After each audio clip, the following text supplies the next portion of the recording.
Hello everyone, कैसे हैं आप सब। तो आप लोगों की प्रैक्टिस शीट ये सेकंड है जिसमें हम इंटेलिजेंस थ्योरी के ऊपर बहुत सारे क्वेश्चंस करेंगे। ये सारे क्वेश्चन वो हैं जो रिपीट आते हैं हर एक एग्जामिनेशन में, वैसे तो आते हैं। आरआरबी का एग्जाम 10th और 12th के बीच में आपका होने वाला है। टेंटेटिव डेट तो आ गया है, कंफर्म डेट ही समझिए, ठीक है। तैयारी पूरे जोर शोर से करेंगे।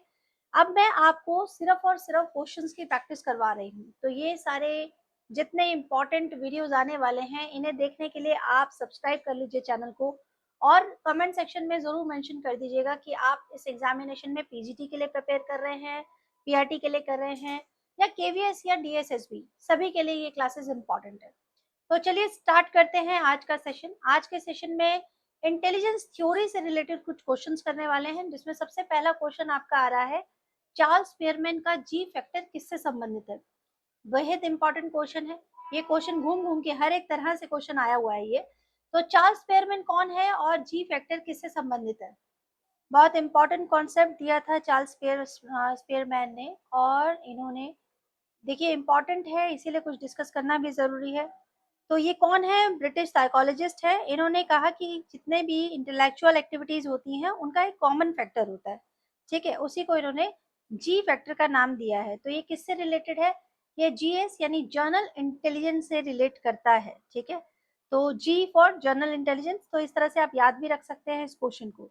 तो चार्ल्स स्पीयरमैन का ये इंपॉर्टेंट पॉइंट हो गया। अगर मैं इंपॉर्टेंट कुछ और बात करूं तो स्पेसिफिक एबिलिटी से रिलेटेड होगा, तो एस फैक्टर्स है स्पेसिफिक एबिलिटी, ठीक है। टू फैक्टर थ्योरी पे भी क्वेश्चन बन सकता है, इन्हीं से रिलेटेड है टू फैक्टर थ्योरी, ये भी पूछा जा सकता है, जो स्पीयरमैन मॉडल का ही है two factor theory. Two factor में है एक जी फैक्टर जिसकी हम बात कर रहे हैं, जो कि जनरल इंटेलिजेंस से जुड़ा है, और दूसरा है एस फैक्टर, ठीक है। एस फैक्टर बहुत इंपॉर्टेंट क्लास होने वाली है, बिल्कुल भी इसे मिस नहीं करना है, ठीक है।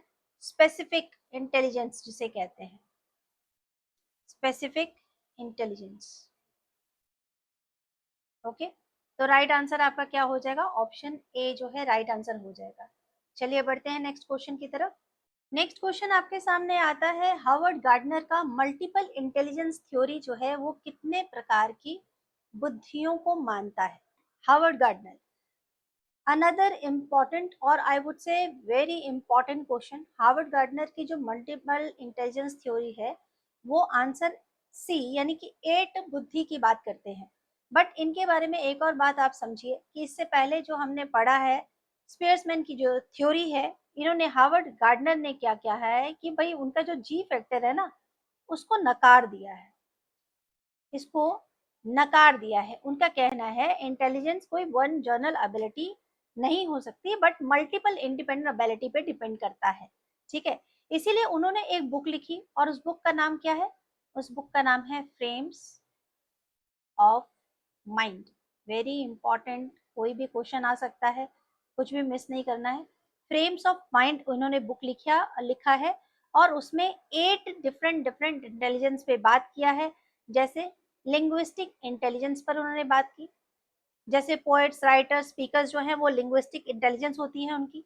दूसरा उन्होंने लॉजिकल और मैथमेटिकल इंटेलिजेंस की बात की है, जो साइंटिस्ट और मैथमेटिक्स की होती है बुद्धि।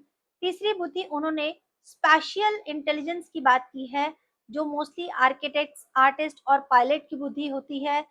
नेक्स्ट बुद्धि उन्होंने कहा बॉडली और काइनेस्थेटिक जो इंटेलिजेंस है, ये एथलीट्स और डांसर्स के लिए स्पेसिफिक उन्होंने माना है। नेक्स्ट उन्होंने माना है म्यूजिकल इंटेलिजेंस को, जो कि सिंगर्स और कंपोजर्स की होती है। Then interpersonal intelligence, interpersonal intelligence जो उन्होंने माना है वो है टीचर्स लीडर्स और काउंसलर का, जो कि अंडरस्टैंड कर सकते हैं, अपने साथ साथ दूसरे की भी फीलिंग्स को समझते हैं, इंटरपर्सनल इंटेलिजेंस। और सेवेंथ उन्होंने कहा है इंट्रापर्सनल, ठीक है।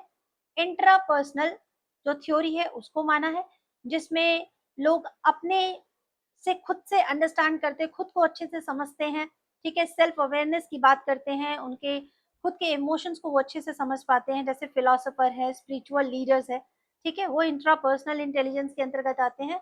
और लास्ट है आपका जो नेचुरलिस्टिक इंटेलिजेंस होता है, जैसे फार्मर्स हैं, ठीक है, बॉटनिस्ट हैं, इन्वायरमेंटलिस्ट हैं। तो ये 8 टाइप की जो बुद्धि है इसके बारे में हार्वर्ड गार्डनर ने अपने मल्टीपल इंटेलिजेंस थ्योरी के सिद्धांत में बताया है। आई होप अब आपको क्लियर हो गया होगा। इससे रिलेटेड क्वेश्चन में गड़बड़ नहीं करेंगे। अगले क्वेश्चन पर चलते हैं। नेक्स्ट क्वेश्चन आता है अल्फ्रेड बिनेट की तरफ से, जो कि ये मतलब क्वेश्चन रिपीट आ चुका है कई बार। अल्फ्रेड बिनेट का योगदान क्या था? मोस्टली क्वेश्चन यही पूछा जाता है। इमोशनल इंटेलिजेंस का क्या इन्होंने सिद्धांत दिया है, आईक्यू टेस्ट के बारे में, सोशल इंटेलिजेंस के बारे में, या ट्रायर्किक थ्योरी जो है वो दी है? तो इसका सही आंसर क्या होगा? सही आंसर होगा बिल्कुल अल्फ्रेड बिनेट जो है, इन्होंने फर्स्ट टाइम जो पहला बुद्धि परीक्षण जो किया था वो हम कह सकते हैं 1905 में।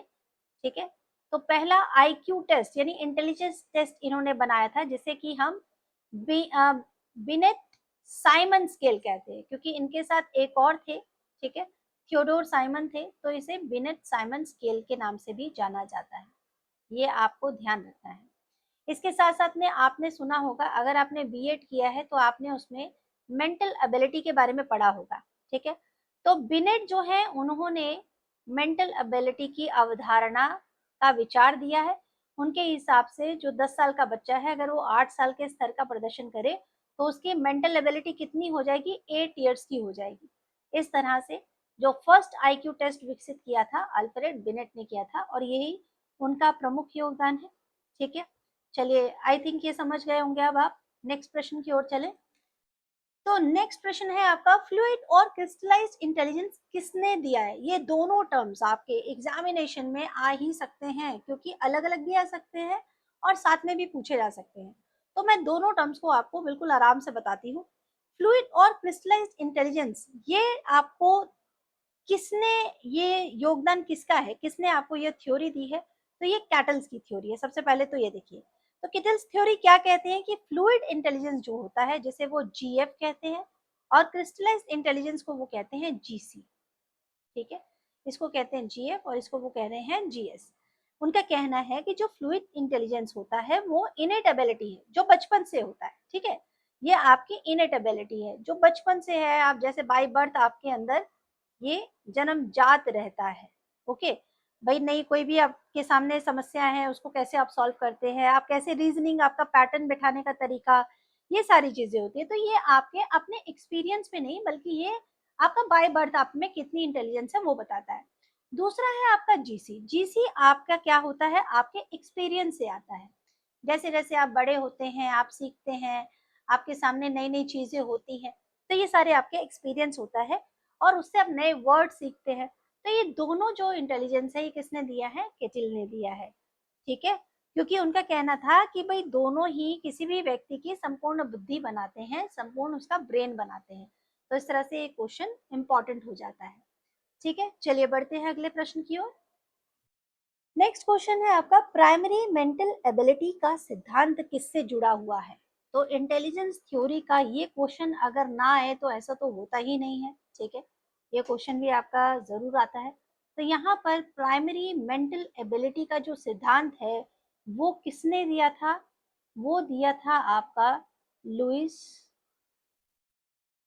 लुइस एल थर्स्टन ने। पूरा नाम इसलिए लिख रही हूँ कि अगर पूरा नाम कहीं आए तो आप कंफ्यूज ना हो जाए। थर्स्टन ने दिया था। इन्होंने क्या किया, इन्होंने कहा भाई स्पेयरमैन का जो जी फैक्टर है उसको इन्होंने नकार दिया था सिरे से। तो थर्स्टन ने स्पेयरमैन के जी फैक्टर को बिल्कुल नकारा। क्यों नकार दिया? उनका कहना है कि बुद्धि का कोई भी जनरल एबिलिटी नहीं हो सकती। वो भी कह रहे हैं कि भाई एक एबिलिटी तो नहीं हो सकती, ये कई इंडिपेंडेंट एबिलिटी का एक ग्रुप है। तो उन्होंने भी 7 फैक्टर एनालिसिस दिया है। ठीक है, उन्होंने भी इंटेलिजेंस को क्या किया, प्राइमरी मेंटल एबिलिटी बताई, कि जैसे एक होता है वर्बल कॉम्प्रिहेंशन, जहाँ पे भाषा और शब्दों को समझने की क्षमता उन्होंने बताई है कि वो किसी किसी के पास होती है, सबके पास नहीं होती। फिर उन्होंने कहा वर्ड की फ्लुएंसी, ये भी हर कोई क्लियर नहीं बोल पाता, शब्दों को जल्दी जल्दी बोलना या लिखने की क्षमता। ठीक है ना। तीसरा उन्होंने बताया है नंबर एबिलिटी। नंबर एबिलिटी संख्या और गणित की समस्याओं को हल करने की जो क्षमता है। ठीक है। फोर्थ उन्होंने बताया है स्पेशल एबिलिटी, यानी कि वस्तुओं को स्थान में समझना और उनके रूप बदलने की कल्पना भी करना। जैसे हम नक्शा पढ़ लेते हैं, कोई पजल सॉल्व करते हैं, तो वो कैसे हो पाता है? जब किसी में स्पेशल एबिलिटी होता है। ठीक है, देन मेमोरी, हर एक चीज को भली भांति याद रखना, ठीक है।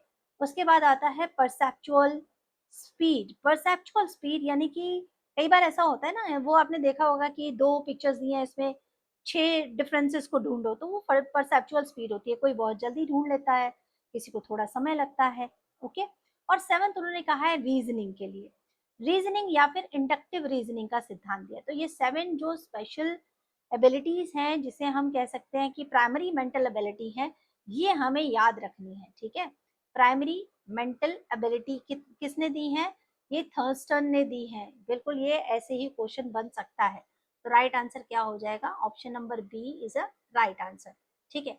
ऐसे ही और 5 क्वेश्चन मैं आपके साथ नेक्स्ट वीडियो में डिस्कस करूंगी। तो वीडियो पसंद आए तो लाइक शेयर सब्सक्राइब जरूर कीजिएगा।